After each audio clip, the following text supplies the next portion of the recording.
Welcome to the Murphy, Sam, and Jodi After the Show podcast, where we hang out a little longer. And happy Veterans Day. Thank you for your service. If you're a veteran, we appreciate it. And all that you do to protect our country and to keep us free. Honor you today. Yep.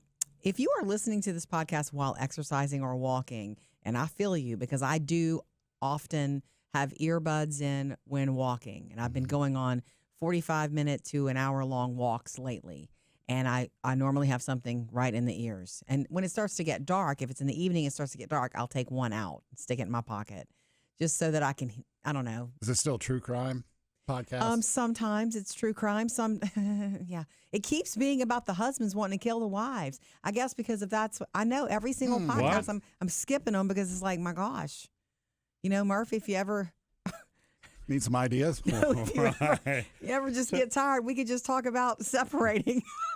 I am glad that you're taking one ear out, though, because even when it's daylight, you still need to be able to hear what's going on around you. And I know that headphone settings are such that you can have the ambient sound on around you and those sorts of things. But, you know, still, you need to have a reasonable awareness of what's going on around you. But so there's I bring it up because something keeps happening to me on these walks, and I think I've handled it fine, and I'm learning how to handle it. But if you walk a lot in neighborhoods, it's going to happen to you. And I want to talk about it. And that's when you're on a sidewalk, you're going down a cul-de-sac or wherever you're in a neighborhood, and somebody's dog charges at you. Yeah. It happens. And there's a couple of areas where we live where I hit some cul-de-sacs because it's nice and lovely and it's not a heavily traveled area. So I feel safer walking there than on a busier main street.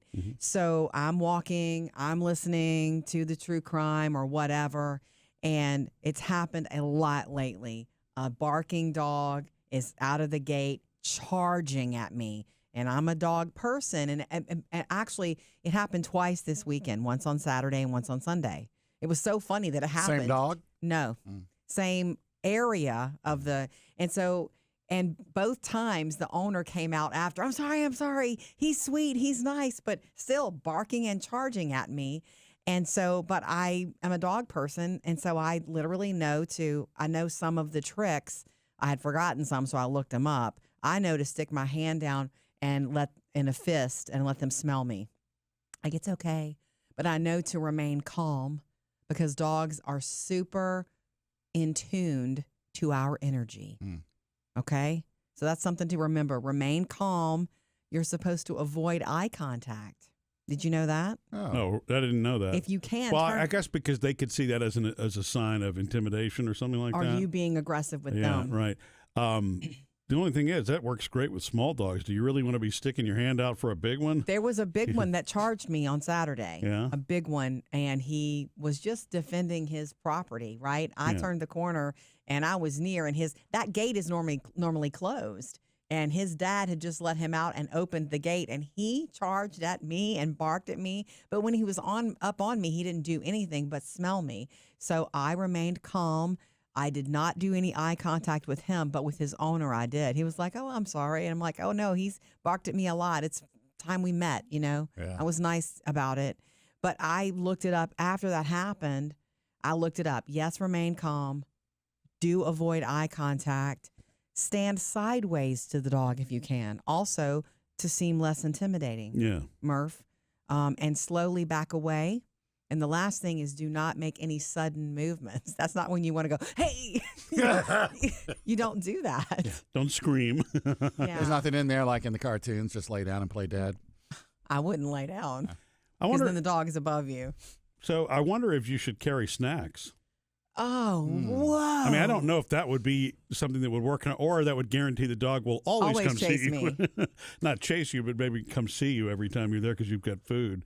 There are people that walk with sticks for that reason. The intention is not to hurt a dog, but it's to, give distance or whatever if you need to. Because all the things you're describing make perfect sense unless the dog is, for whatever reason, petrified, anxious, sure, anything's or possible. I understand that I'm putting myself near their property. I understand I'm the risk. I understand that. And the second day, it happened on Sunday, same area, different street, and Dad's on the front porch. There are kids playing outside, and Mom happened to just open the front door to come out and join her family. And that dog saw me. I was on the sidewalk and just and made a beeline to me. It was kind of like a golden doodle, maybe. Very sweet. And the mom was nothing mortified. to worry about there. No, she was mortified. You know, she was like, I'm sorry. And I'm like, it's okay. I'm a dog person. I get it. I said, this dog is just doing its, job. Mm-hmm. And so, but it startles you to be walking along minding your own and something charge at you. Totally, yeah. So there are things to know to handle it. I had the total opposite this weekend. I was in the garage. And a dog came walking up.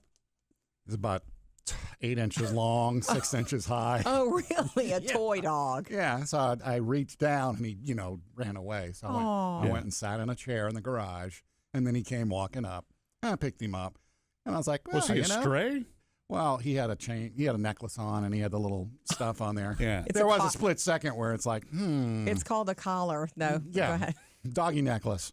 So I checked the little bone, emblem, and they had an address. It was 2 houses down. Oh, so I just put him under my arm like a football, and I walked down there. And I said, hey, that's cute. Your dog was on my property. Oh, right.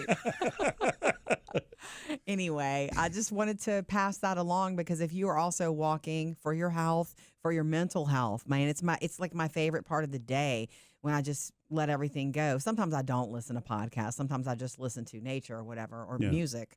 But a big dog charging at you. It's nice or not. True. So remain calm, avoid eye contact, stand sideways to the dog, also, which is a less threatening position for you to be in their eyes, and slowly back away without making any sudden movements. And don't forget Murphy's suggestion.